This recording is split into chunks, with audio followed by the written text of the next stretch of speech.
What's up everybody, David here, and today we're going to be talking about using drum bleed in a live drum recording to your advantage. Now, before we get into it, I hope this camera angle is much better for you guys. I got multiple comments saying they didn't like how I was filming from this side, you can only see the side of my face. I totally agree with you. It was a problem with my previous camera lens, but long story short, I got a new wide angle lens. I can put it closer. You can now see the front of my face. Anyways, let's get right into it and let me paint a picture of what we're doing and kind of why we're doing it today. So, this is the drum recording that I used for a couple songs that are coming out. You're going to get to hear my personal song. The other song was recorded for my vocalist for some of his personal music, but you're going to hear my song today. Not all of it. I'm going to mute some stuff. But anyways, this was the microphone setup that we used for that tracking. We had a total of 16 inputs. I did not have enough microphones for that ride cymbal, so I chose the China over the ride. I personally think a China mic is a bit of a must, because China mics make breakdowns nasty, and I'm trying to bring the filth, so China mic it is. I hoped that the bell on that ride cymbal would be enough to stand out over the cymbals, because a bell is pretty obnoxious a lot of the time, and I use it in certain sections of this song, so I thought it would be enough. Turns out it was not.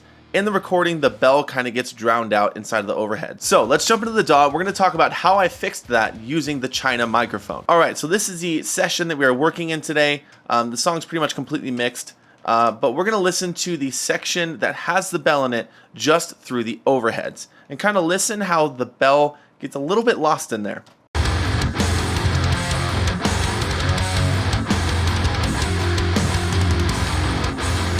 Now, if I solo the drums, you'll hear the bell with absolutely no problem at all.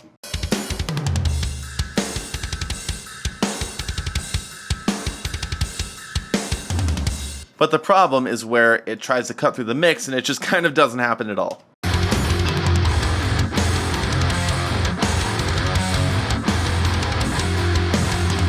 So I thought to myself, can I hear the bell in that China mic? Because if we look at the picture one more time, it's on that side of the kit, it's pretty close. Odds are it picked up a decent image of that bell. So what I did was I took that section from the China mic right here, and then I just cut it and moved it down to its own bell track down below. So this is that section that has been cut. I'm going to turn off the EQ.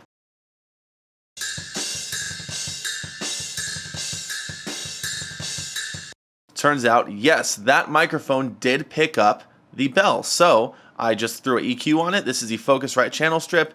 I basically cut a bunch of low end, added a little bit of mids. Where's this at? Like 2.2, and then added some high end, and this is what we got.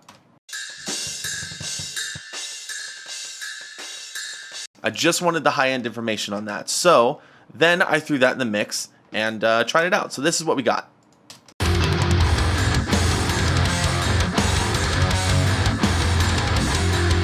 All right, one more time, I'll turn it on halfway.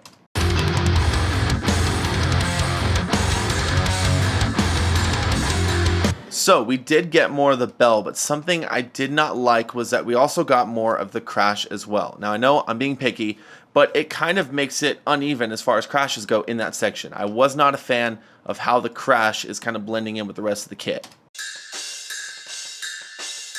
Because of course, turning up that track, we not only turn up the bell, we're turning up the crash as well. So then, this is my next idea. I will cut out the crash from that section. So all I have on these tracks are just the bell. So this is the cut version.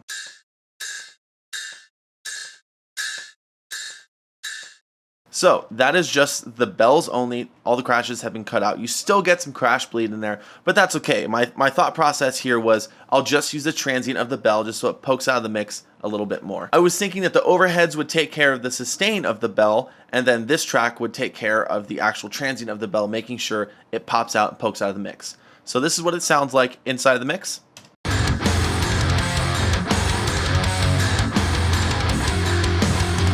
And once again, I'll mute it and turn it on halfway.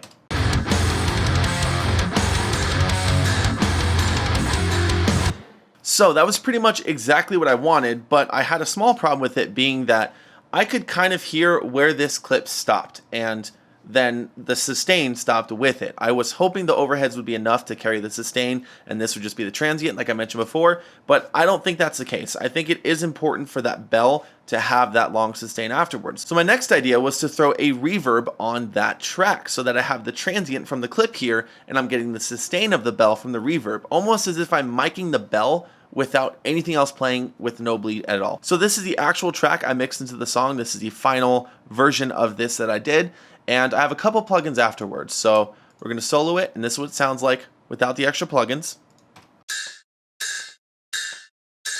Definitely lacking that sustain. So the next thing I did was the RoomWorks SE, which is a Cubase stock reverb, 2.8 seconds, turned all the lows down, no pre-delay, the high level at 19% and the mix at 60, and this is what we get.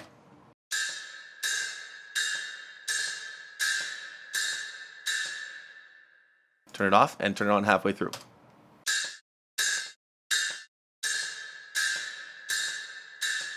I actually have the sustain from the bell, which is exactly what I wanted here. So next thing I did was throw on FabFilter Pro Q3 just to take away some of the harshness I found at like 6K with that microphone. So off, on. It was very harsh in that section, and it just kind of tamed it a little bit. And now if I unsolo this and play it with the mix, it sticks out, in my opinion, perfect. You hear the transient and you hear the sustain, exactly what I wanted.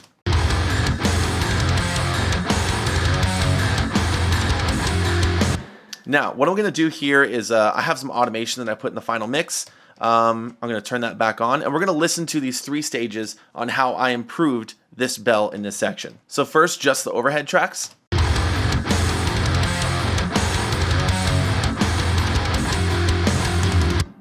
Then the bell uncut.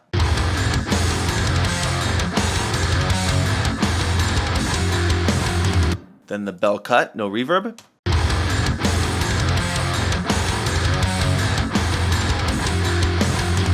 And then the bell cut with the reverb. This is the final version of this.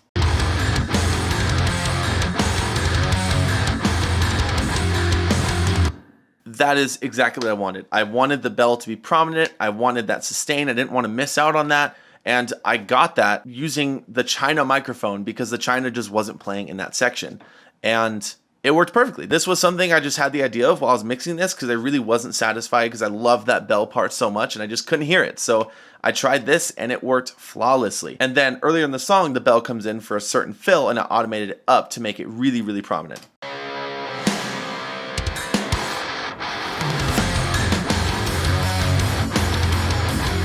This just gave me a lot of flexibility with automation, and it also just gave me that little extra bit I needed for the bell to poke out, which was super, super important to me. And side note, listen to this China. This is nuts.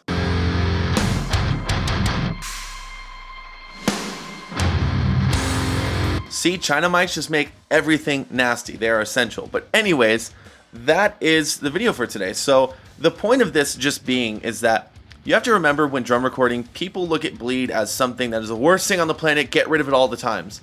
It can be useful. You have to remember that all those microphones are picking up the entire kit in some way. So if you're not getting what you need out of the overheads, look into the other microphones. Look into what else you have to see if you have a better image of that instrument, maybe in a different microphone, a better image of that kit piece rather.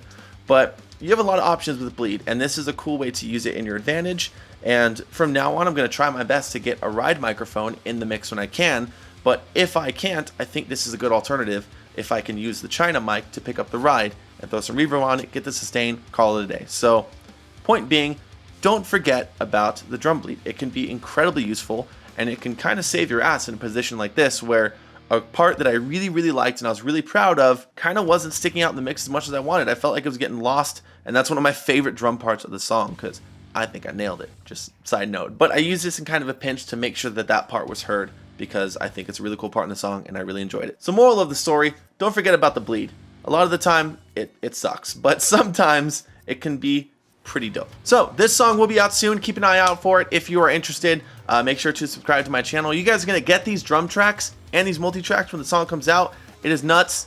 It's pretty heavy. It's dope, as you heard. But yeah, keep an eye out on the channel. This will be out very, very soon, and I can't wait to show it to you guys. So as always, let me know what you think down in the comments below. Have you ever used something like this, a technique like this? I want to hear your stories. If not, don't comment at all. That's cool too. Just make sure to like, subscribe, ring the bell, do all that YouTube stuff. And of course, thank you all so much for watching. My name is David, and I will see you next time.